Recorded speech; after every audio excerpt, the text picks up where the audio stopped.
Welcome back to another episode of Beyond the Billboard. My name is Greg Wise. I am a founder here at OneScreen.ai, joined by Charlie Riley, head of marketing, and we have a very special guest today. We are joined by Preston Rutherford, co-founder of Chubbies. For those that know, it's the brand that made shorts cool again. Preston helped turn Chubbies into a cult favorite, extremely successful company with a great story behind it, a great exit. And really, it's a brand that disrupted men's apparel. And we're excited to dive into that story, Preston, and understanding what it takes to build a breakout D2C brand. Obviously, we want to know what you're up to now. For those that are curious, I found Preston on LinkedIn because Preston is a follow that you all need to make sure that you do, that you connect with and follow, because his content about brand is top notch. He is one of the pioneers in this shift to thinking more about brand, especially as a performance-oriented marketer in the D2C space. So Preston, welcome to the show. That was awesome. Thank you. I'm really grateful to be here. That'll be awesome. And the shirt you're wearing, you look fantastic, I must say. Happens to be made by Chubby, so thank you very much for the support. Yes, absolutely. I own probably an uncomfortable amount of your clothing, but I thoroughly enjoy Hopefully they are comfortable, even though we're They are uncomfortable about comfortable, it. very comfortable, which is why I own so much. But Awesome. yeah, Yeah, thanks for having me. I'm excited for this conversation. absolutely. Preston, for the folks listening, tell us a little bit about your journey. I know you've talked about this a lot, but tell us about where you came from and what you're doing now. Sure. Yeah, I'm going to go way back. I'm from Tucson, Arizona, and I grew up there. And then, but maybe just to fast forward, so went to college in the Bay Area, met my three other co-founders of Chubbies there, graduated in 2008 when there was global financial crisis.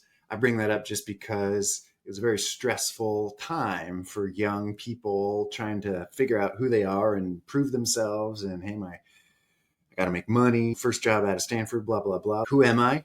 Kind of thing. And it was just really hard and stressful. And so that was like the world in which we entered proving ourselves. Yeah. And that became really relevant for Chubbies because when we started it 3-4 years later, that was the vibe. Like it was very, you coupled that like with what was cool at the time, which was Abercrombie and Fitch, which now is cool, but then was cool-ish, but it was like a different type of cool. Like it was the definition of what men's apparel in a lot of ways was. And it was like the worst. And so I think there was all this stress, there was all this like seriousness of you got to look a certain way and be a certain way, and you got to be whatever. And so we were just kind of, we want to represent the opposite of all that. Let's like try to create a company because we were working for other people, and you get to the stage where you're just like, man, I could do this myself. My boss is an idiot. Yep. I hate one-on-ones. I don't have a mortgage. I'm not married. This is the time. So we were entrepreneurs in search of a company. Like we didn't study computer science at Stanford. One of our friends started Instagram. One of our friends started Snapchat. It was just like, whoa, that's not in the cards for us. But we all had weird ties to wanting to do this thing. Like two of us played soccer at Stanford. I played rugby. And then the fourth, Rainer, spent a lot of time growing up in the South where shorter shorts were more the norm. So we all had this tie to shorter shorts. And so then there was a vibe gap in the market, if you Mm. will. And that it was just like, everything was like serious and sucked. And then there was like a little bit of a product where you couldn't really get shorter shorts, right? It was long cargo shorts, Ed Hardy, Affliction, Jersey Shore type vibe. Yep. And which is fine, whatever. But there was also like our dads from the 70s and 80s looking freaking awesome, wearing the shorter shorts, the longer socks, having the mustache and the sideburns. And it was just like, there's something there that we want to bring back and reassociate with. So there are all these things. So to make a long story, I guess, less long, given that I haven't made as much progress as I wanted to by this point, I'm one of the co-founders of a brand called Chubbies. We make apparel for the weekend and very well known for shorts, but shirts as well, getting better at that and making more of that. The business, we started it in 2011. The business was acquired in 2021. Very fortunate. What can I say? It's a 9-figure exit, so something over 100 million, which is like such a blessing. And had a crazy journey where it was like this performance to like maybe starting with brand, then to performance, then to like almost going out of business, then to like a balance of brand and performance, and then learning a lot, doing a lot of things wrong throughout the journey, and then getting acquired at the end of 2021, going public shortly thereafter as part of a roll up, Mm. and now still part of a public company, going through some interesting stuff. As maybe people have seen, we're recording March 21st. There's some stuff going on with Solo Brands, all public information, not saying anything that can't say. And but Chubbies, the reason I say that is Chubbies is crushing it. Yeah. It was the first time that the financials were broken out as part of the public company. So in the press release, you could see it is doing over 100 million a year, growing double digits, double digit EBITDA margins. I didn't know that. That's freaking awesome to see it Yeah. happen. I think that is the power of investing in brands, sustainable growth that is profitable. I think this might be the fifth or sixth year of profitable growth, maybe more, seventh. So, which wasn't the case for the first 5 years. I don't know. It's like a cool, okay, proof is in the pudding type of moment where I was not totally sure because the Solo brand stock had been tanking since it went public. And honestly, I wasn't sure. So I was like, huh, not that I was second guessing the importance of brand at all, but I was like, man, I would really like to see how the thing is doing, right? Because it's Yeah. something that is tied to me, but I'm not operating, so I don't get non-public info. So, anyways, that's a bit of the shtick, Yeah. and I'm here to talk about brand building and hopefully Yeah. debunk a few myths and challenge the way we think about it and get down to maybe some stuff that I've learned around defining terms that I think help this conversation around brand and performance and blah blah blah. First of all, it's an incredible story. So I appreciate you walking through that. And question for you. So you do a lot of education. A lot of the content you create is a lot of education. You talk a lot about some of the things you've learned along the way, things you did maybe incorrectly. If you could go back, you'd do it differently. And that's for other marketers, other entrepreneurs building businesses. And I think that's great. Kudos to you for doing that. It's like giving back to the community, if you will. But it's also really great content and it's valid and it's timely. Brand, this word brand. Tell me what brand means to you. What does brand mean to Preston Rutherford? Yeah, totally. So a couple ways to approach it, but I think the most effective way to talk about it is start with the soft, but connect it to the stuff that like a CFO and everyone as like a business operator needs. So like to start with the soft, it's the shit that's going on in people's heads that gets them to make the decisions that they make because we make a bunch of irrational decisions. If I look at my desk here, none of these things were the cheapest utilitarian option, right? I bought them for some reason other than that, and that's brand. And because I probably paid more than I needed to, but I'm like, yep. So I think that's brand. It's like the weird things that guide how we humans make our purchasing decisions. And it's not just consumer stuff, it's like any purchase decision, right? So I think that's brand. And then we talk about what it is. It's like the way we feel about things, but it's not even that explicit. It's just like what gets us to act in the way that we do that is disconnected from the pure utility of the thing that you're buying, sort of thing. And so that's like the soft stuff. Everyone's, yeah, duh, obviously. So then, like, how does that manifest in business? I think that's the interesting part. Yeah. And so then it then moves to like purchase behaviors or purchase activities. What do people actually do and how does it show up in a way that's quantifiable?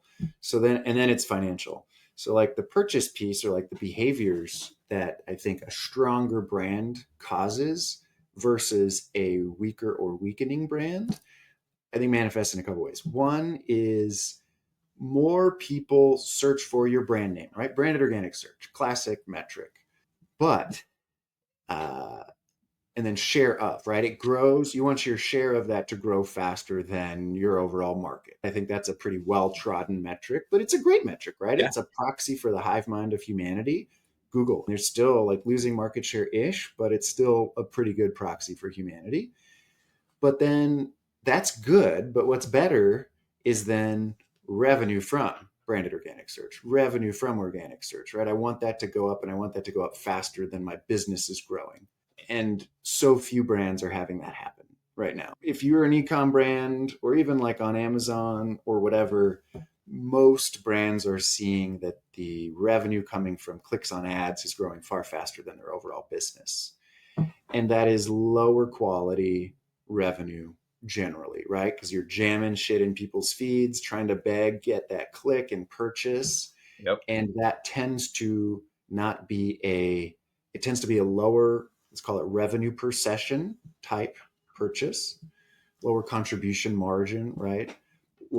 More price sensitive, lower LTV, right? That's what a lot of these brands are seeing if they are not investing in building the brand, which you could also then define as like organic revenue from organic search, direct traffic, which is another way, like someone has memorized your URL and comes and buy, or Mhm. organic social referral, someone clicks to your site and buys from your cool social media stuff, as let's call it like your resilient baseline of revenue. Or inbound, right? Yep. Talking about HubSpot, your past. We want inbound. I want inbound, right? I don't want to have to go out and seek. I want everyone signing up and buying without me having to do anything. It's not having to do anything, but it's not having to go outbound. And so that's same thing applies, I think, to consumer brands. I just want you seeking me out and purchasing, right? So we're trying to build that. That's, I think, a good way to define a strengthening brand in the terminology of like consumer behavior. Yep. And then in terms of how it shows up financially, so if we're talking like CFO speak, it's contribution, variable profit, contribution, like revenue minus variable costs, which would include your marketing spend, your discounts, your COGS, right? Those are maybe the big three swingers. That I want my contribution dollars to go up, like just the total tonnage of contribution profit dollars that I generate. I want that to go up while my contribution margin is going up, right? Because you can only do that if you're making progress on COGS, which is great. You got to do that, right? You got to make stuff cheaper and better. But you do that by getting more incremental dollars from the marketing dollars you spend and generally from discounting less, having less of your overall revenue come from just hawking discounts. Now, nuance, of course, but I think that's financially how it starts to show up. And then what should also show up, right, is as you predict out lifetime value curves for the people you're acquiring, as the brand strengthens, the again variable profit dollars that are generated to your business over 3 months, 6 months, 12 months are tend to start to go up as well. So it's not just a one-time thing, it's a progressive thing. So that is inarguable as something that is good. I think that's my Yeah. overall point, is that like stronger brand means the CFO should be given thumbs up. And so let's align on that. And then the question comes to, how do you do it and how do I measure it? And then how do we deal with this like pernicious assumption that by investing in brand or less trackable things, or things that don't necessarily drive a click and a purchase in the short term, that is somehow bad? And that somehow means that there's a drop, this mythical drop in short-term revenue as you transition from performance to brand, which is a complete farce and a myth. But anyways, that's how I would Yeah. set up the conversation. How do you think about, because what we're seeing on our end, right? So, and we talked about this, but we are modernizing the out of home advertising industry. And oftentimes, out of home advertising, like a billboard, falls under the brand purview within an organization. And we work with a lot of emerging brands, D2C and B2B, high growth tech startups, your digitally native e commerce brands that potentially are seeing some of the diminishing returns in their digital channels. A little bit about what you talked about. And now this idea of brand is coming, it's making a comeback. It truly is. We haven't talked this much about brand in quite some time because we just came out of that decade of marketers were really finance people. All of a sudden, it became a finance gig. And it's almost like, what happened here? We're refreshing dashboards and we don't even know how to be creative anymore. And now we're seeing the pendulum swing back. How do we get more in? There's probably a lot of brand marketers or CMOs listening to this. They're like, Preston, I'm trying to convince my CFO and my CEO that it's not just about performance, $1 in and $2 out every single time. Where can they start, or where should they start in that conversation? What can they turn to? What resources besides calling you as a lifeline and saying, come talk to my CFO for me? Great question. I think it starts, if you're a marketer and you don't have the analytical rigor to be able to understand every single line in your company's P&L, that's a great place to start. It can't be, I'm a marketing person and their finance will figure it out. Yep. That's the big thing, because, and that's hard. I was that way for a long time before I understood that that way is a dangerous way to operate, because you don't have, because it's all about context, right? It's all about a system that you create that ultimately needs to have dollars flow through a system and generate per dollar invested, more should come out. You mentioned finance, like in a lot of ways, it is finance and investing, but it's this weird siloing that I think has caused a lot of these problems. So I think that's step one, is just, if you don't know how your P&L is built, figure it out. Watch Yep. YouTube videos, read Yep. Warren Buffett's shareholder letters, get fluent on this stuff, because that's what you're doing. You are investing the biggest line of cost. If you own the performance marketing budget, if you're a $100 million brand, you guys are spending 25 million on marketing, or 25% on marketing, probably 80% is going to paid social, probably 80% of that's going to Meta, right? So we're just handing money like hand over fist, and it is by far our biggest cost. And if you don't know exactly how those like dollar in, dollar out, like we think we know what dollar in, dollar out is, most marketers have no fucking idea Yeah. truly how that works. They think they look in platform and they see, oh, my ROAS, and that's my conversion value. But then they don't double click. They don't triple click. They don't truly understand. Like, they don't have the testing infrastructure to understand. Truly, I put a dollar in, but dollar out of what? Dollar into my bank account sort Yep. of thing? Yep. Was it incremental? What was the cost to get that dollar out kind of thing, like holistically? So there's, I think, a lot of analytical laziness, to be candid, that I think exists, where it's not my thing, not my responsibility. I don't know all those numbers. Learn the numbers. Become maniacal. So I'll get off my soapbox. So I think that's maybe step number one, is like, I like it. it's important to really dig in and be financially minded and partner with finance, because that's important. Treat it like a business owner. Treat it like this is like your investment and you own the company, is one thing. Now, whatever, but truly, I think for long-term success, you got to act that way. That being number one, because then you can have a conversation. Because then, and this is my point, if a CFO asks you a question and you can't answer it, like, conversation dead, and you've lost all credibility, right? And the CFO views you as nice to have. And so the CFOs then, you need to give me these very basic answers. What's our CAC? What's our new customer CAC? What's our blah, blah, blah? And if you don't have all of that info right away, it's like, again, conversation over. So I think it's just like knowing your numbers, but knowing the right numbers. So then it's like, what are the right numbers? It's knowing the cost to get the revenue that you're trying to get, like, very simply. And that's why I talk so much about contribution or variable profit. And so that's like seeking information. And then it's okay, only when you have that information can we have a conversation around the current status of things. Okay. To be able to say, is right now bad or good? Is it better or worse? Because if there's no alignment that there's a problem, there's no way you're going to get any budget to do something that on the surface seems like it's less measurable or non-performing. You know what I mean? Yeah. So we have to go through these places where we can have a real adult conversation around, like, how's the business doing? Because you can at the top level say, yeah, revenue was up 20% and EBITDA was down 5%, but we attribute it to this and this.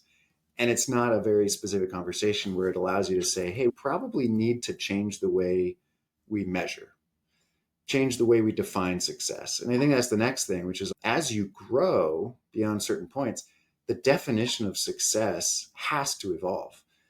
We tend to start with revenue. We tend to start with things that are a little simpler, right? But as the business becomes more complex, you've got multiple channels, right? We've got like inventory and all these different, it just gets a lot more complex. We too have to re-qualify for our job every year, sort of thing, right? We need to grow. So I think that's, if we know how to read these financial statements, if we know how our business fundamentally functions, we can then have a conversation about the business. And we can then have a conversation of whether what's going on is good or bad and why. Look at the lines in the P&L and what comprises them. That's the only place that we can then get to a place where we're aligned. Okay, things are getting less good, and here's why. And then it comes down to this word that is incrementality, right? Am I truly buying more real revenue that wouldn't have happened had I not spent this dollar? And that's the big problem, right? And it's becoming more pernicious because Meta's having to show growth. They're having to hit their 2025 annual revenue growth goal when their inventory is only growing 5% a year, because usage is only growing at 3% a year, something like that, right? And they're finding ways to grow inventory so that your CPMs can go down. But ask anyone, their CPMs are up. They've been trending up on Meta. Ask anyone, you'll probably say that they're maintaining ROAS, but incrementality is generally going down. And that's because their ad products are changing. Their targeting is changing. They're having to be able to show this ROAS number that looks and feels good but it's becoming more and more disconnected from the actual health of the business. And I think that's relatively universal. If you talk to 10 people, 9 will tell you that, probably.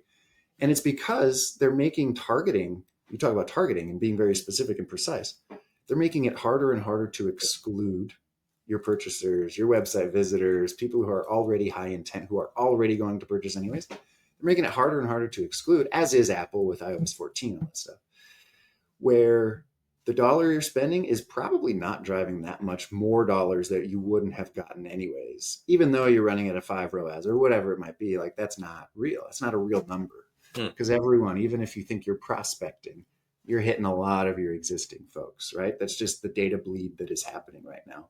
So that is the big problem, right? Is, do I know that every dollar I'm already spending is purely driving incremental revenue? If so, you're in a great place, but 99.999% of us are not there. But that's obvious because you're never going to be perfect. But like 80% of people don't even think about that. They don't even think about, is a dollar I'm spending driving a dollar I wouldn't get otherwise? But once you know that, that makes things like out of home, that makes things like linear, that makes things like, I don't know, freaking advertising in paper magazines, I don't know, much more obvious, because it's less clear that I'm truly making the best dollar for dollar decision, putting it into a meta purchase conversion campaign, targeting, using ASC, blah, blah, blah. I know I'm getting super nichey, but it's just less clear. Now, you can change tactics, you can change objectives and change creative if you're going to keep doing this whole meta thing. But it's, and I fully advocate for that, but just the general idea that, hey, man, this whole like incrementality thing is a big deal. And that is basically mean, like, the point of that, the TLDR on that is, we're finding growth by doing like empty calorie things. Like, our promo is becoming a harder sell. I always envision like the wacky wavy inflatable 2-man, like from Family Guy, like that being like what the vibe of our marketing is starting to become, like outside of the used car dealership. That's what our ads are starting to look and feel like more and more. I'd love to do like a longitudinal study of the vibe of ads over the last 10 years or whatever. But it's very much, here's a product, here's a strong offer, I gotta strengthen my offer, right? It's all about the offer and the hook and the blah, all this shit that doesn't matter, but that tends to drive clicks and buys in an immediate term, which somehow has been conflated with the definition of marketing success, which is not. It's so disconnected from what like actual business building is. So anyways, there's all this crazy stuff going on, and it seems to distract us from the stuff that actually matters, which is driving incremental, so like demand that wouldn't have happened had you not spent this dollar, and then allowing it to manifest and pay you over the next, I don't know, 6 months or a year or something like that. But it doesn't have to come from someone clicking on a digital ad. That's not the definition, the sole definition of marketing success. And all brand is just trying to figure out, how do I drive long-term, sustainable, incremental growth? Like, again, that's inarguable. I don't care how you do that, but just as long as you do that, because current tactics of performance marketing are, unfortunately, not doing that. They're just taking credit for purchases you would have gotten anyways. And we're just spinning a wheel. So many people spend so much time refreshing, to your point, these dashboards. And again, well-meaning individuals. That was me for the first 5, 6, 7 years of doing this. You think it's the right thing, but we just have to evolve to new ways of thinking about this. Preston, do you think that a couple examples you gave earlier about how, like, discounting, for example, or even like measuring organic search or the direct search, doesn't the investment in brand negate that over time? So you should eventually have to, or you should have to not give out as many discounts, or you might not have to promo as much. And I think you see certain brands that have a cachet, they don't discount. And I think that there's certain ones that you just know, but you're paying whatever the retail value is anyway. You're paying that because of that brand investment. And that's an investment earlier on. Like you said, that digital investment, that demand investment, that's instantaneous. You know what that is right now for that click.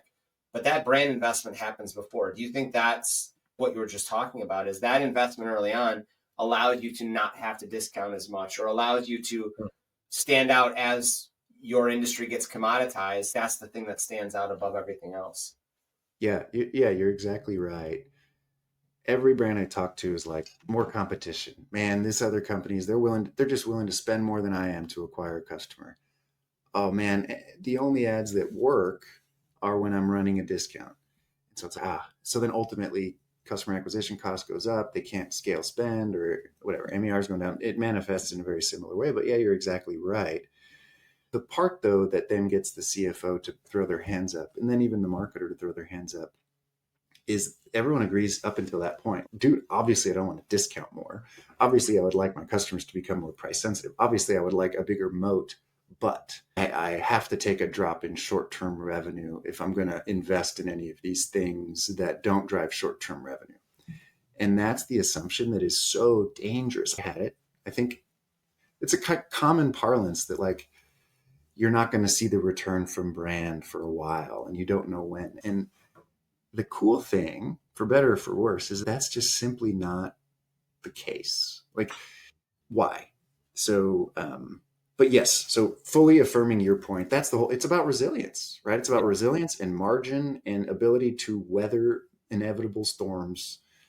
Like, we might go into a recession, like these tariffs, who knows? You know what I mean? But there are lots of brands that have been around for 200 years, 150 years. And there are a lot of brands that have been around for 5 years.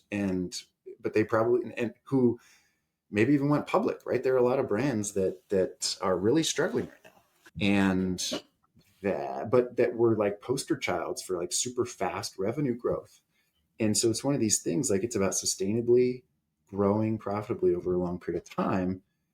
And that comes from exactly what you were saying.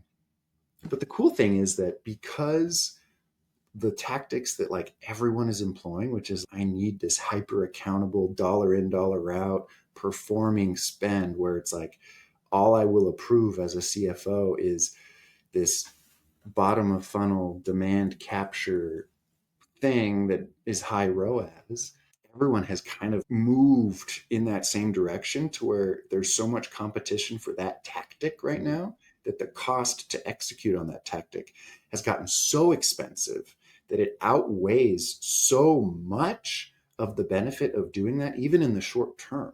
Where if you just like use slightly different creative, even using those tactics, or just make a great ad, whether it be out of home or something that's way less trackable, you're able to capture people who are still in market, like demand to be harvested and found, who just aren't the classic clicker on ad and buyer right away type person, who tends to be who are the people getting targeted with all of these modern brands using all this performance marketing.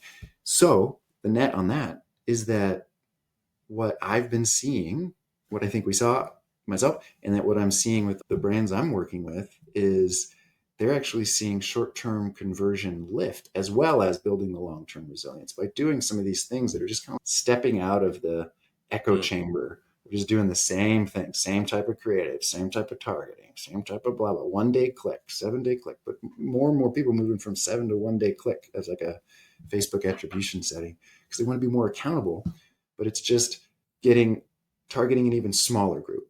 Yeah. Who are already likely to purchase. So incrementality is going down and down. So anyways, I think right now is a very special time to do things, whether like any of these things, whether it's use the platforms, the digital platforms differently, or just try different channels, like out of home, like whatever, like newspaper ads. I have no idea, but there's no better time to try this stuff. And to me, it's not obvious that you have to go through this trough while you wait for the return, because I think there's just a lot of people who are in market who you could reach just by doing it differently. And putting better stuff in front of people is the other thing. Ads have gotten so bad because they've been, I don't want to say the word slave, but they've been like so in service of this ROAS metric of click and buy. It's got to get someone to click and buy. And that's what success is. And that's not what success is. Success is driving real revenue that keeps showing up. You know what I mean? That shows up in your bank account, like, that you can pay your bills with, pay people with. And that's where we've gotten really amiss. And so I think the people who are just doing good ads are benefiting. And the people who know the correct way to measure the holistic value created from good advertising and good marketing, doesn't have to be paid, but a lot of what we do these days is paid, are really benefiting right now. And it's sort of like a classic, zig when others zag. I think you nailed it. I think it's also not a this or this, it's a this and this. right? And that's what we talk a lot about with our clients. You don't have to just stop doing the thing that you're used to, that's like super measurable, that is safe, that you're comfortable with. You're supposed to incorporate and test new channels so that it's the rising tide lifts all boats. That's the point. And by the way, more times than not, it is the case. You do a billboard in conjunction with your digital, and guess what? Your digital performs better. Guess what? CAC goes down, LTV goes up.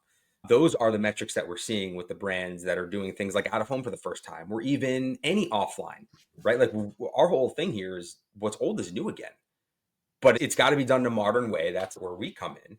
But we're hearing this all the time from marketers, Preston. So what you're saying, I think, will resonate a ton with the listeners here, with folks that follow you.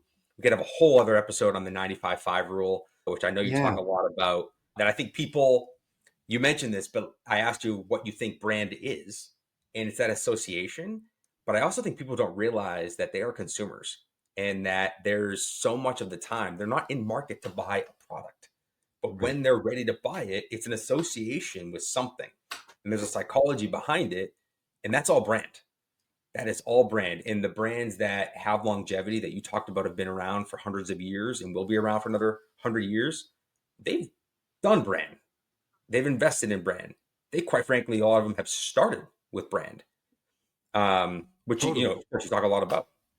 Yes. And I know we're conscious of time, Yeah. but echoing your point completely, right? 95% of people are not in market right now. So I can't convince them of anything, regardless of like how many variants I tested on my direct response or whatever that might be. My job is to prep them effectively. And so that's your point that I totally resonate with. I think brand and brand marketing's gotten a bad rap, but Yes. because it hasn't been done with precision and there's a misunderstanding of what it means. So you could do bad brand marketing, you could do bad performance marketing. It's just people don't, when they see a number in a dashboard that says like a 5 ROAS like that, we tend to put on blinders because we want to believe that's real. And we don't know that we're wasting just as much money on bad performance marketing as with brand marketing. Like both require intense analytical rigor and a testing infrastructure and constant humility that we're probably wrong all the time, but that we need to be testing. And it's not brand versus DR. It's short versus long. Yes, it's fill and empty funnel, but it's, to your point, both and it's balance. Yes. But let's challenge the whole idea that like brand marketing means like unaccountable. That's just bad marketing. And you could do bad marketing anywhere. You know what I mean? And let's just be like good, precise, analytically rigorous, thoughtful, humble, testing marketers to just generate max demand per dollar spent. Demand today, demand tomorrow, like just maximize contribution dollars per dollar spent over a 12-month period. And you win, but it doesn't show up from a click on an ad. We just got to like get better. I love it, Preston, and really appreciate you joining the podcast. This has been an awesome conversation. Preston, for those listening, tell us where to find you. Tell us where to find you, what's the best way to contact you, engage with you. Sweet. Yeah, I'm trying to post on LinkedIn a bit to try to create some helpful content that awesome content. Thank you. That is written from the perspective of having made all of the mistakes that I hope people don't necessarily have to remake, trying to do that, but trying to talk about this idea of brand building in a way that is connected to building the business, helping to make you more money, not just as a nice to have, but like a cool logo and color scheme. And then the second thing is working on a tool to help people address this. It's called Marathon. What's the website? marathondataco.com. But the general idea is like, you got to measure this stuff in a precise way. And it's been hard to do so. You've got these proxy metrics. So let's go beyond proxy metrics and let's put this performance marketing measurement type field, but make it correct on things that might not necessarily drive short-term click-based revenue, but do drive meaningful value for your brand in terms of driving that resilient baseline that I like to talk about as the manifestation of a stronger brand. Well, thanks. And you're being a little modest. You're a top voice on LinkedIn, and your CMO to CFO conversations are must-reads for any marketer. So thanks for sharing what you've learned, and thanks for sharing with us today. So we appreciate it. Yeah, maybe we'll have you on again for a 95-5 rule, but thanks for joining us today. And for anyone wanting to check out the next episodes, subscribe, and we'll have some more guests on. But thanks again, Preston. This was excellent, and thank you. We appreciate it.